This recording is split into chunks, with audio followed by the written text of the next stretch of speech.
الرحمن الرحیم۔ بس مختصر سا مدینہ طیبہ کے بارے میں عرض کر دیتے ہیں۔ یہ جو ابھی پیچھے ہم نے بیان کیا وہ حج اور عمرے کے بارے میں تھا، اور حج اور عمرے کا تعلق مکہ مکرمہ کے ساتھ ہے۔ مدینہ طیبہ کے اندر کوئی عمل ایسا نہیں ہے جو حج عمرہ سے متعلقہ ہو، لیکن میرے رسول صلی اللہ علیہ وسلم نے فرمایا من حجہ، جس آدمی نے حج کیا ولم یزرنی، اور میری ملاقات کے لیے نہیں آیا، فقد جفانی، اس نے میرے ساتھ جفا کی ہے، وفا نہیں کی۔ وفا کا تقاضا یہ ہے کہ در اقدس پہ بھی حاضری دی جائے، مدینہ طیبہ بھی حاضر ہوا جائے۔ تو جتنے بھی ہمارے حج پیکیجز ہوتے ہیں، چاہے وہ گورنمنٹ پالیسی کے ہیں یا پرائیویٹ سیکٹر کے ہیں، سب میں مدینہ طیبہ لے جانا ہوتا ہے۔ اور شارٹ پیکیجز کے علاوہ باقی جو عام عمومی پیکیجز ہیں ان سب میں 8 دن وہاں ٹھہراتے ہیں۔ 8 دن اس لیے ٹھہراتے ہیں کہ حدیث ہے مسند احمد کی، اور حدیث صحیح ہے، حسن درجے کی ہے۔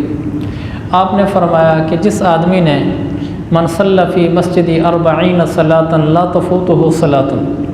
جو آدمی مسجد نبوی میں 40 نمازیں اس طرح پڑھے کہ درمیان میں کوئی نماز نہ چھوٹے، مسلسل 40 نماز پڑھے، اور میں کتبت لہ براءۃ من العذاب وبریء من النار وبریء من النفاق، او کما قال علیہ السلام۔ آپ نے فرمایا اللہ اس کو 3 انعام دیتا ہے۔ مسجد نبوی میں مسلسل 40 نمازیں پڑھنے سے 3 انعام ملتے ہیں۔ نمبر 1 وہ جہنم سے آزاد، نمبر 2 وہ عذاب سے آزاد، نمبر 3 وہ منافقت سے آزاد۔ منافق ہو کر نہیں مرے گا، اللہ اس کو ایمان کی موت عطا فرمائے گا۔ بہت بڑی دولت ہے ایمان کی موت نصیب ہو جائے۔ اس کا حل یہ ہے کہ مسجد نبوی کی نمازوں کا اہتمام کیا جائے۔ دن ہی ٹوٹل 8 ہوتے ہیں، 8:30 ہوتے ہیں، 9 ہوتے ہیں، 40 نمازیں پوری کرنی ہوتی ہیں وہاں۔ تو وہی آدمی کر سکتا ہے جو دائیں بائیں زیادہ گھومے پھرے نہ۔ واضح بات ہے جو رات کو دیر تک بن داود میں پلازے میں پھرتا رہے اور شاپنگ کرتا رہے تو وہ کیسے فجر کی نماز کے لیے اٹھے گا؟ آج کل تو ویسے گرمیوں کا سیزن ہے، فجر کی نماز جانے کی دیر ہے، ٹوٹل دن ہی 8 ہوتے ہیں، پھر تو 40 نمازیں آ کے مسلسل پڑھ ہی نہیں سکتا۔ گیا لاکھوں روپے لگا کر گیا، جہنم سے چھٹکارے کا پروانہ مل سکتا تھا لیکن اس کی غفلت سے رہ گئی۔ کبھی دوست بلا لیتے ہیں کہ وہ فلاں جگہ گھومنے چلیں، وہاں چلے جاتے ہیں کہ واپسی نماز تک آ جائیں گے، انشاءاللہ آ جائیں گے، نماز ہی نکل جاتی ہے مسجد نبوی کی۔ تو ایسا نہیں کرنا چاہیے، آدمی ایسے ہر وقت ہوشیار باش رہے کہ مسجد نبوی کی نماز نہ چھوٹے، نماز نہ چھوٹے، اس پر کوئی کمپرومائز نہ ہو۔ یہ ایک تو یہ اہتمام کرنا چاہیے۔ وہاں 8 دن کے قیام کے دوران کیا کرنا ہوتا ہے یہ عرض کر رہا ہوں کہ وہاں جو 8 دن مدینہ میں رہنا ہوتا ہے تو اس میں کیا کرنا ہوتا ہے۔ نمبر 1 40 نمازیں تسلسل سے پڑھنی ہوتی ہیں مسجد نبوی میں۔ دوسرا وہاں رسول پاک صلی اللہ علیہ وسلم کی خدمت اقدس میں حاضری دے کر آپ کو سلام پیش کرنا ہوتا ہے، اور آپ کو سلام پیش کرنے کا طریقہ کیا ہے وہ میں تھوڑا سا عرض کر دیتا ہوں۔ یہ فائل ہی دکھلا دیں، یہ تپائی لیں، تپائی۔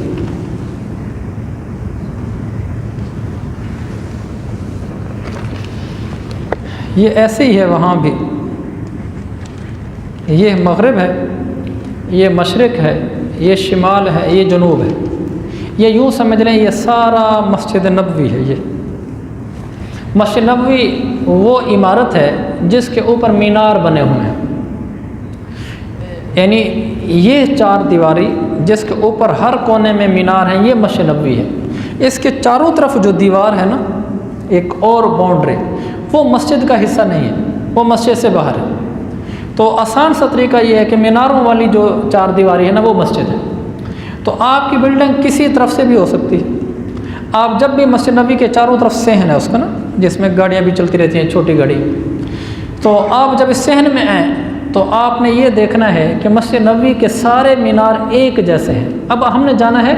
مسجد نبوی میں حضور صلی اللہ علیہ وسلم کو سلام پیش کرنا ہے۔ سلام پیش کرنے کے لیے کہاں سے داخل ہونا ہے، کدھر سے جانا ہے؟ اتنی بڑی تو مسجد ہے، لاکھوں آدمی اس میں نماز پڑھتے ہیں، تو پتہ نہیں چلتا کہ داخل کدھر سے ہونا ہے سلام پیش کرنے کے لیے۔ تو اس کا طریقہ عرض کر رہا تھا، مسجد نبوی کے سارے جو مینار ہیں وہ بالکل ایسے ہیں جیسے ہماری اس مسجد کے ہیں جو اوپر بنے ہوئے ہیں۔ اب ویڈیو والے تو وہ مینار دیکھ نہیں رہے، ان کے لیے یہ طریقہ ہے کہ مسجد نبوی کے سارے مینار سفید ہیں، سارے مینار، اور ایک ہی ڈیزائن کے ہیں۔ صرف اس میں ایک مینار ایسا ہے جو نیچے سے تو مینار ہے سفید، اوپر سارا ہی سبز ہے پورا، اور تکون شکل کا ہے، یعنی ایسے ہے جیسے کون ہوتی ہے۔ تو نیچے سے وہ سفید مینار ہے، اوپر لمبا وہ سبز ہے۔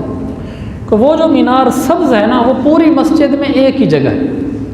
وہ نشانی ہے کہ جس کونے پر وہ مینار بنا ہوا ہے، اس کونے کے نیچے جو دروازہ ہے، آپ نے وہاں سے داخل ہونا ہے سلام پیش کرنے کے لیے۔ یہ آسان سے ہے، اور وہ مینار اس کونے میں ہے۔ یہ مغرب، مشرق، شمال، جنوب، مدینہ منورہ والوں کا قبلہ جنوب کی طرف ہے، ادھر قبلہ ہے ان کا، یعنی وہ ادھر منہ کر کے نماز پڑھتے ہیں۔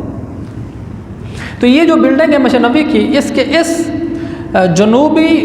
کونے میں، جنوب اور ادھر سے مغربی، جنوب و مغربی کونے میں سبز رنگ کا اوپر مینار ہے، اور اس کے نیچے جو دروازہ ہے اس کا نام ہے باب السلام۔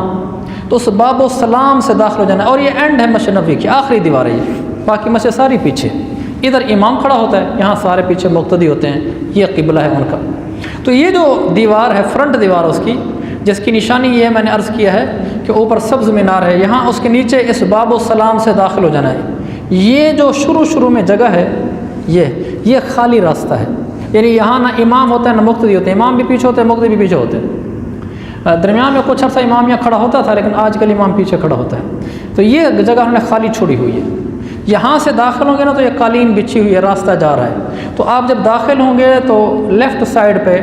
ریاض الجنہ آئے گی۔ ریاض الجنہ وہ سبز رنگ کی قالین بچھی ہوئی جگہ جہاں پر نماز پڑھنے کی خاص فضیلت ہے۔ تو یہاں سے داخل ہوں گے تو بائیں ہاتھ پہ آپ کی مسجد چل رہی ہے، دائیں ہاتھ پہ تو دیوار ہے، داخل ہوں گے آپ جاتے رہیں۔ جب ادھر اینڈ ہونے لگے گا نا اس کا، تو اس سے پہلے لیفٹ سائڈ پہ یہاں کمرہ بنا ہوا ہے، بڑا سا کمرہ، اور اس کمرے کے آگے جالیاں لگی ہوئی ہیں۔ تو جب ہم یہاں پہنچیں گے اور کمرہ شروع ہوگا تو اس کی جالیاں شروع ہو جائیں گی۔ تو جالی کے اوپر سوراخ بنے ہوئے، یعنی ایک جالی ایسے، جالی کے اوپر سوراخ ہے، تو سوراخ پہلا چھوڑ دینا ہے۔ پھر چند قدم اور آگے چلیں گے اسی کمرے کے سامنے، پھر دوسری جالی آئے گی، اس پر جو سوراخ ہے نا، سوراخ کے اوپر لکھا ہوا ہے محمد الرسول اللہ صلی اللہ علیہ وسلم لکھا ہوا ہے، لکھا عربی میں لکھا ہوا ہے، ہونا السلام علی، صرف رسول اللہ لکھا ہوا ہے، رسول اللہ صلی اللہ علیہ وسلم لکھا ہوا، ہونا السلام علی رسول اللہ۔ تو جس گول دائرے کے اوپر لکھا ہوا ہے رسول اللہ، اس گول دائرے کا مطلب یہ ہے آپ کے لیفٹ سائڈ پہ دیکھیں، آپ یوں جا رہے ہیں، آپ کے لیفٹ سائڈ پہ کمرہ آیا ہے، لیفٹ سائڈ پہ جالیاں شروع ہو گئی ہیں، اور جالیوں کے اوپر گول دائرہ ہے، جس گول دائرے کے اوپر رسول اللہ صلی اللہ علیہ وسلم لکھا ہوا ہے، آپ یوں جا رہے تھے، آپ رخ یوں کر لیں، اس سوراخ کی طرف کر لیں۔ اس سوراخ کا مطلب یہ ہے کہ اس سوراخ کی بالکل سیدھ میں سرکار کا چہرہ انور ہے قبر مبارک میں، یعنی آپ کا جسم مبارک یوں آرام فرما رہا ہے، یوں جہاں آپ کا چہرہ انور ہے اس کی بالکل سیدھ میں یہاں جالی کے اوپر گول دائرہ لگا ہوا ہے، اور اوپر لکھا ہوا ہے رسول اللہ صلی اللہ علیہ وسلم۔ آپ چہرہ ادھر کر لیں اور حضور کو سلام پیش کریں، الصلاۃ والسلام علیک یا رسول اللہ۔ حدیث میں آتا ہے جو آدمی بھی من صلی علیہ عند قبری سمعتہ، جو آدمی میری قبر کے پاس آ کر میرے اوپر سلام بھیجتا ہے تو میں خود سنتا ہوں۔ ومن صلی علیہ نائیا ابلغتہ،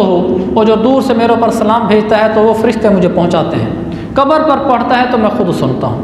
اور ایک اور حدیث ہے ابو داؤد کی کہ جب کوئی آدمی میرے پر آ کر سلام بھیجتا ہے میری قبر پر تو اللہ تعالیٰ مجھے اس کی توفیق دیتے ہیں، مفہوم عرض کر رہا ہوں، کہ میں اس کے سلام کا جواب دیتا ہوں۔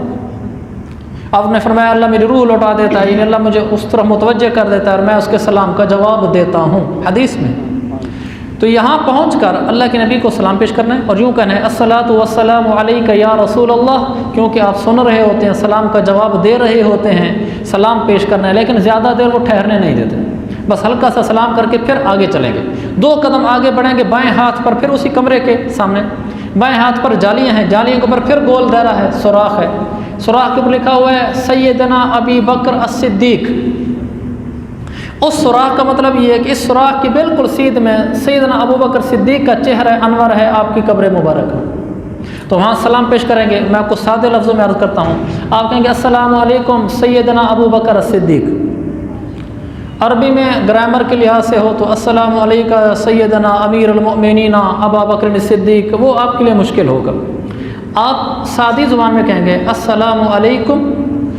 یا امیر المؤمنین ابو بکر صدیق رضی اللہ عنہ، بس پھر آپ 2 قدم آگے چلیں گے، پھر لیفٹ سائڈ پہ کوئی کمرہ چل رہا ہے، پھر وہ جالیاں آ جائیں گی، جالیوں کے اوپر گولدارہ ہے، گولدارے کے اوپر لکھا ہوا ہے عمر بن خطاب، اس کے پیچھے سیدنا عمر بن خطاب کا چہرہ انور ہے، اس سوراخ کی بالکل سیدھ میں، تو آپ نے وہاں چہرہ ادھر کر لینا ہے، پھر کہنا ہے السلام علیکم یا امیر المؤمنین سیدنا عمر بن خطاب رضی اللہ عنہ۔ آسان لفظ ہے، اس سے بھی اور آسان کر سکتے ہوں تو السلام علیکم امیر المؤمنین حضرت عمر بن خطاب رضی اللہ عنہ، ایسے کہہ لیں۔ سلام پیش کر کے جیسے فارغ ہوں گے تو آگے دروازہ آ جائے گا، آپ دروازے سے باہر نکلیں گے، آگے خالی میدان ہے، دروازے سے باہر نکل کر آپ ادھر مڑ جائیں، چونکہ قبلہ اس طرف ہے تو قبلے کی طرف رخ کر کے کھڑے ہو جائیں، اللہ سے دعا مانگیں، یا اللہ مقدس جگہ پہ حاضری دینے کی توفیق دی ہے، اس حاضری کو قبول فرما، اور ان مبارک ہستیوں کی حاضری کی برکت سے یا اللہ جنت میں مجھے بھی ان کے ساتھ اکٹھا فرما، یا اللہ میں ہوں تو کسی شمار میں نہیں، لیکن تو لے آیا ہے جہاں اتنا احسان فرمایا ہے، کہاں تلمبا کہاں پاکستان، وہاں سے اٹھا کر یہاں پہنچا دیا ہے، اللہ اگلا احسان بھی فرما دے کہ اب ان کے ساتھ جنت میں بھی جگہ عطا فرما۔ بس پھر آپ ایسے اوپر سے واپس آ جائیں گے، دوبارہ سلام پیش کرنا چاہتے پھر یہاں آ جائیں، پھر یہاں سے اندر داخل ہو جائیں، پھر آپ کے لیفٹ سائڈ پہ کمرہ شروع ہو جائے گا، وہی کمرہ، اس کے اوپر جالیاں شروع ہو جائیں گی، پھر سوراخ آ جائے گا، اللہ کے نبی کا نام میں مبارک، وہاں آپ کو سلام پیش کریں گے، پھر 2 قدم آگے ابوبکر صدیق سائیں کو سلام پیش کریں گے، پھر 2 قدم آگے عمر بن خطاب سائیں کو سلام پیش کریں گے، ایسے ہی السلام علیکم امیر المؤمنین حضرت عمر بن خطاب رضی اللہ عنہ سلام پیش کر کے باہر نکل جائیں گے، اور پھر آ کر دعا مانگیں گے اللہ تعالیٰ سے کہ اللہ حاضری قبول فرما اور بار بار حاضری کی توفیق نصیب فرما۔ یہ ہو گیا دوسرا کام مسجد نبوی کا، بلکہ یہ پہلا سمجھیں اس کو، پہلا یہ ہے، دوسرا وہ تھا جو میں نے پہلے بتا دیا کہ 40 نمازیں وہاں پڑھیں گے۔ تیسرا کام یہ ہے کہ وہاں کثرت سے درود شریف پڑھیں، اور تو کوئی کام نہیں ہے، وہاں کوئی ہمارے بچے رو رہے ہیں، وہاں کوئی دکان پہ گاہک کھڑا ہوا ہے، وہاں کیا ٹینشن ہے، سوائے عبادت کر کچھ بھی نہیں ہے، بس جب بھی موقع ملے تسبیح لے کر بیٹھ جائیں اور سرکار پر درود بھیجیں، کم از کم روزانہ 1000 دفعہ درود تو ضرور ہونا چاہیے۔ آسان طریقہ ہے، بلڈنگ سے جب مسجد نبوی نماز پڑھنے آئیں، راستے میں 100 دفعہ درود شریف پڑھ لیں، چاہے یہی پڑھ لیں صلی اللہ علیہ وسلم صلی اللہ علیہ وسلم، ایسا تو 500 دفعہ پڑھ لیں گے صرف نماز کے لیے آتے آتے، اور نماز پڑھ کے واپس جائیں یا نہ بھی واپس جائیں وہیں بیٹھ جائیں تو نماز کے بعد پھر 1 دفعہ 100 دفعہ پڑھ لیں، ہر نماز میں اگر 200 دفعہ بھی پڑھتے رہیں، 100 دفعہ نماز سے پہلے 100 دفعہ نماز کے بعد، 1000 تو آرام سے ہو جاتا ہے۔ ویسے تو عام طور پر لوگ وہاں 10-10 ہزار دفعہ پڑھتے ہیں اور آرام سے ہو بھی جاتا ہے، کوئی اتنا مشکل نہیں ہے، ہر نماز میں 2000 دفعہ پڑھ لیا تو 10,000 دفعہ ہو جاتا ہے۔ درود کی کثرت رکھیں، یہ تیسرا کام ہے۔ چوتھا کام یہ ہے، وہاں کی زیارات ہیں، جنت البقیع تشریف لے جائیں، بالکل ساتھ ہی مسجد نبوی کے ہے، وہاں صحابہ کرام کی قبریں ہیں، ان پر سلام پیش کریں، انشاءاللہ اکٹھے ہوں گے تو اس کو ترتیب بن سکتی ہے صحابہ کی پہچان کی کہ یہ کس صحابی کی قبر ہے، یہ کس صحابی کی قبر ہے، یہ کس صحابی کی قبر ہے، اور یہ ان قبروں کو نشاندہی ہوگی تو ذرا آدمی کی کیفیت بھی بڑھ جاتی ہے کہ فلاں صحابی کی قبر ہے، ورنہ کسی سے بھی معلوم کر لیں، وہاں عام طور پر تو لوگ نہیں جانتے لیکن بعض بہت لوگ جانتے ہوتے ہیں، حضرت عثمان کی قبر تو سارے جانتے ہیں، تو ان قبروں پر سلام پیش کریں، یہ چوتھا کام تھا۔ 5واں زیارات ہیں، یہ چوتھا زیارات ہی چل رہی تھی، جنت البقیع کی زیارت ہے، جبل احد کی زیارت ہے، بخاری کی حدیث سے آپ نے فرمایا یحبنا ونحبہ، احد پہاڑ ہم سے محبت کرتے ہیں، ہم اس سے محبت کرتے ہیں، اس کے پاس جائیں، حضرت حمزہ کی قبر ہے وہاں، مسجد قباء ضرور جائیں، مسجد قبلتین جائیں، مسجد خندق جائیں، مسجد الفتح، اور جو جگہیں ہیں ہو سکے اللہ تعالیٰ تھوڑی ہمت دے، کچھ پیسے بھی دے تو بدر چلے جائیں، پیسے زیادہ نہیں لگتے، بس تھوڑی ہمت کی ضرورت ہے، زیادہ سے زیادہ کوئی 60-70 ریال میرے خیال میں لگتا ہے، آپ اس کی اگر تھوڑی سی ہمت کر لیں تو بدر کی زیارت کر کے آ جائیں، ورنہ قباء ضرور جائیں، یہ تو میں ضرور کہوں گا۔ قباء اس لیے کہہ رہا ہوں کہ حدیث میں آیا ہے، بخاری اور مسلم دونوں کی حدیث ہے، ابن ماجہ ترمذی میں بھی ہے، بس خلاصہ عرض کرتا ہوں، صلاۃ فی مسجد القباء کا عمرۃ، مسجد قباء میں نماز پڑھنا ایسے ہے جیسے عمرہ ادا کرنا، اور بخاری اور مسلم کی حدیث ہے کہ آپ ہر ہفتے والے دن کبھی پیدل اور کبھی سوار ہو کر مسجد قباء جا کر 2 رکعت پڑھتے تھے، ہفتے کا دن تو ضرور وہاں آئے گا، سب کو آئے گا کیونکہ 8 دن ٹھہراتے ہیں، تو ہفتے والے دن فجر کی نماز پڑھ کر پیدل چل پڑے۔ کس سے پوچھنے مسجد قباء کس طرف ہے، یہ جو میں نے آپ کی نقشہ بنا کے دکھلایا تھا، جدھر ان کا قبلہ ہے جنوب کی طرف، وہیں سامنے کھجور مارکیٹ ہے، کھجور مارکیٹ کے ساتھ ہی راستہ جا رہا ہے، آپ کسی سے پوچھ لیں، جا بجا راستے میں بورڈ بھی لگے ہوئے ہیں، مسجد قباء، یعنی ایسے تیروں کے نشان، آپ چلتے رہیں تو اشراق کے ٹائم آدمی وہاں پہنچ جاتا ہے، وہاں جا کر اشراق کے ٹائم نماز پڑھیں، اشراق پڑھیں، پھر وہاں سے واپس آ جائیں پیدل، واپسی بسیں بھی چالی ہوتی ہیں 2-2 4-4 ریال میں، کوئی مہنگی نہیں ہوتی، تو واپسی بس پہ آ جائیں۔ لیکن مسجد قباء ضرور جائیں، خاص طور پر ہفتے والے دن ضرور جائیں۔ اللہ کے نبی جاتے تھے، مستقل جاتے تھے، ورنہ پھر جب بھی موقع ملے مسجد قباء 2 نفل پڑھیں، وہاں 2 نفل پڑھنے کا ثواب ایسے ہے جیسے عمرہ ادا کرنا۔ اور اس کے علاوہ باقی بھی زیارات ہیں، وہاں بازاروں میں پھرنے سے بچیں، سیاسی تبصروں سے بچیں، جھگڑوں سے بچیں۔ اللہ تعالیٰ ہم سب کو اس کی توفیق دے۔ وآخر دعوانا ان الحمد للہ رب العالمین۔